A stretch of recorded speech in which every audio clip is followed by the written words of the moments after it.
Hi, welcome back. This is Silver Fox with Mental Solutions. Today I'd like to talk a little bit about a problem that a lot of people suffer from that have a mental illness or mental condition is having low self-esteem. This was a major problem for me most of my life. My earlier part of my life, most of my life, I hated myself. I literally hated myself. I did not like myself. I did not want to be alive. I thought I was lower than anybody and anything. And it took a long time to learn to like myself. And then from there, it took even a longer time to learn to love myself. And it's something that doesn't happen overnight, but it's something that you need to work on in order to change. But the thing is, if you take the effort and time to change it, your rewards are beyond anything you can imagine. I mean, it changes everything altogether. Now, I still deal with low self-esteem from time to time. It's something that I have to work on. I still have trust issues with people. I have a lot of trust issues.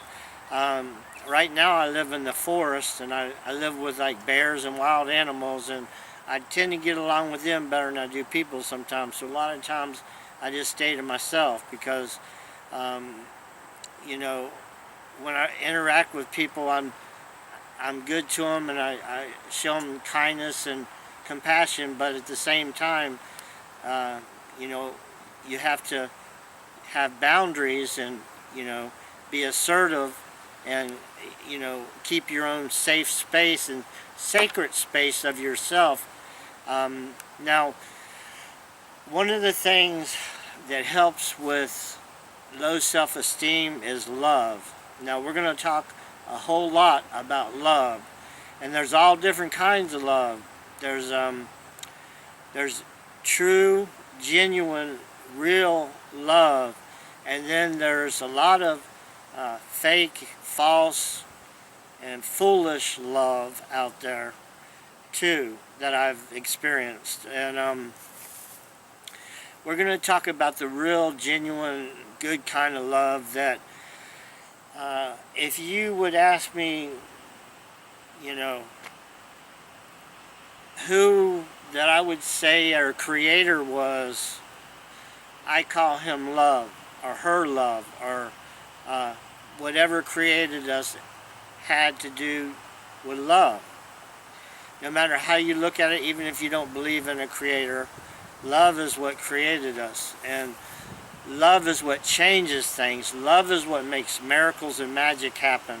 So we're going to dive into love in a very, very much deep way, and we're going to do different things to genuinely grow real love within ourselves through meditating, affirmations, and training our minds. We're going to train our mind, our body, and our spirit. We all have a spirit. We all have emotions, and we all have thoughts. We're going to train our thinking. We're going to train our emotions, and this is going to change our life. Training yourself, working on yourself is what changes your life. So if you want to have a good life, you have to work on yourself. Work on yourself, put forth the effort, and then watch what happens. We will look at love from different angles and in different ways. Love is what changes everything. Love has to change everything because there's nothing else that can. Now, love can give you a lot of power in your life to make all kinds of different things happen for you. To change, you need to have a strong desire to grow in love. You also need a strong desire to succeed and to overcome and to get through tough times. You have to have a lot of strong desire, and desire itself has something to do with love in itself.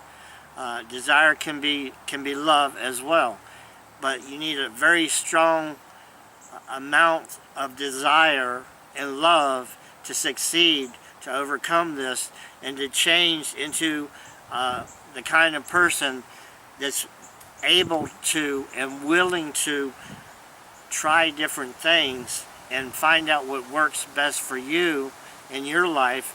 Now, there are also beliefs that we can have that can help us to have a much better life, which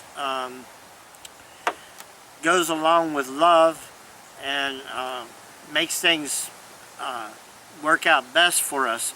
But there's also beliefs that we can have or hold on to or maybe grew up with that can hinder us or hurt us in certain ways that we want to learn to let go of and grasp or accept new ways of feeling and seeing and doing that are much healthier for us. And we're going to have to use awareness, which means paying attention to how we think and how we feel, and seeing what thoughts and feelings that we have that are benefiting us and which thoughts and feelings that we have that are hurting us. We need to learn to become more aware of that. That's going to be a great big deal in changing who we are, because we're talking about changing who we are completely.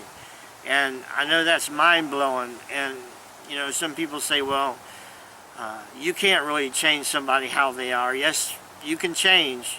You have to be the one to decide to do it, but you can do it if you're willing to do it, you know, to really do things differently and accept new ways of thinking and behaving and treating people, you know. A great big deal in our life is actually how we treat other people. Now, when you have a mental illness and you're out of control, or you're struggling because your mind's not functioning properly and smoothly, it's like a car engine, you know, like I like to describe it like when I'm not doing good, it's like riding around an old beat up car, you know, it's clunking and banging and you know, the thing won't even get down the damn road, you know. And then, you know, like when things are going good and your brain is working good, it's like riding around in the back of a limousine. I mean, it's a great big damn difference, you know. So, you know, for these things to change, we have to start training our minds and working with being in control of our mind as much as possible. And even at that, you know, trying to control your mind when you have mental illness, you can still lose it and still act badly and mess up, you know. But the thing is you can't be too hard on yourself, because we're all human beings and none of us are perfect, and you're not going to do everything perfect ever, never. Don't even require yourself to do none of that, because there's no way you can. But what we're talking about here is making progress, okay? We're talking about doing a little bit better each day, trying to. Some days you're going to fall back. Sometimes you're going to take 2 or 3 steps forward and 4 or 5 steps backwards. Then you got to go 2 or 3 steps further, and that's just part of life. That's the way life is. So the main thing is, don't beat up on yourself mentally. Don't give yourself a hard time if you're not doing things just right. You know, give yourself a break, you know. Give yourself a break. It's okay, man. Just don't put too much pressure on you, but at the same time, still be striving to do better. And when you mess up, just say, you know what, I messed up. You know, I'm going to try again. You know, it's like riding a horse. You ride a horse and you get knocked off the horse, you hit the ground and it hurts, and you have to dust yourself off and get back on the horse and ride again. You have to do it again. You have to get back up. So no matter how many times life knocks you down, you got to get back up off the ground and go again. There's no other choice. It's either go ahead or disappear. And going ahead is the answer. That is the answer. So no matter how many times you get knocked to the ground, or how bad it hurts, or how bad you hurt inside, or your feelings hurt, hang in there with me, and let's get to a point to where a lot of your pain can be alleviated or leave you.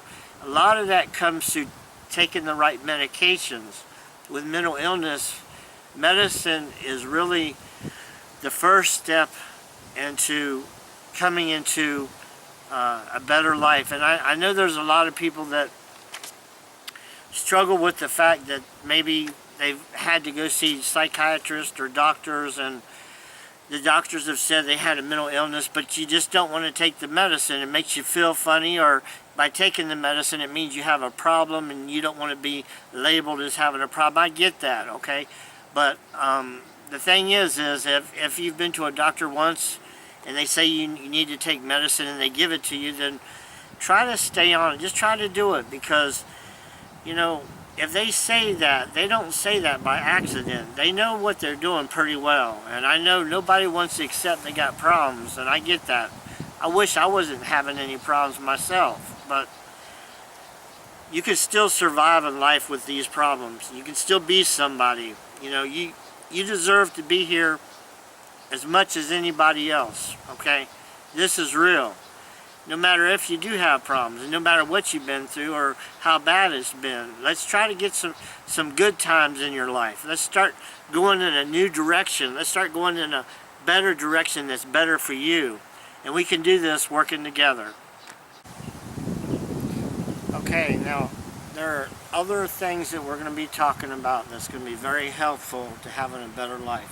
One is faith or belief in yourself. That is a huge, huge deal in overcoming low self-esteem. Now, we're going to do what brings about belief or faith in yourself has to do with your imagination. So we're going to do a lot of work with our imagination. We're going to use our imagination to develop strong enough faith and belief in ourselves and in our abilities that actually you're going to be able to see wonderful things come about in your life through training your mind and developing your mind through your imagination.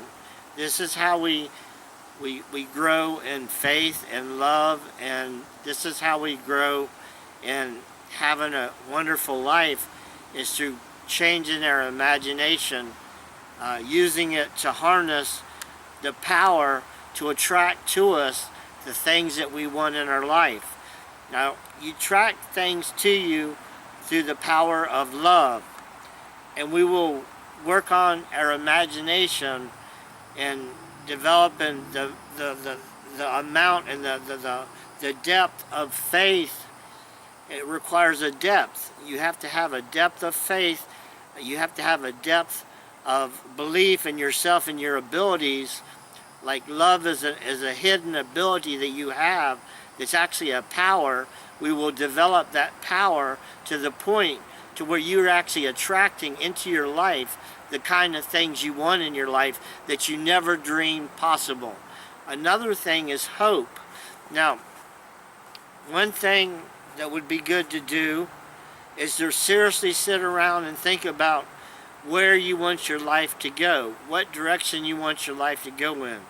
And the way you do that is using your imagination through thinking about what kind of person do I want to be, you know, what kind of things do I want to find myself doing, you know, and, you know, do I want to try to see if I can do something in life, you know, like maybe work a job part-time, or maybe learn a trade, or maybe go to school and study and learn something.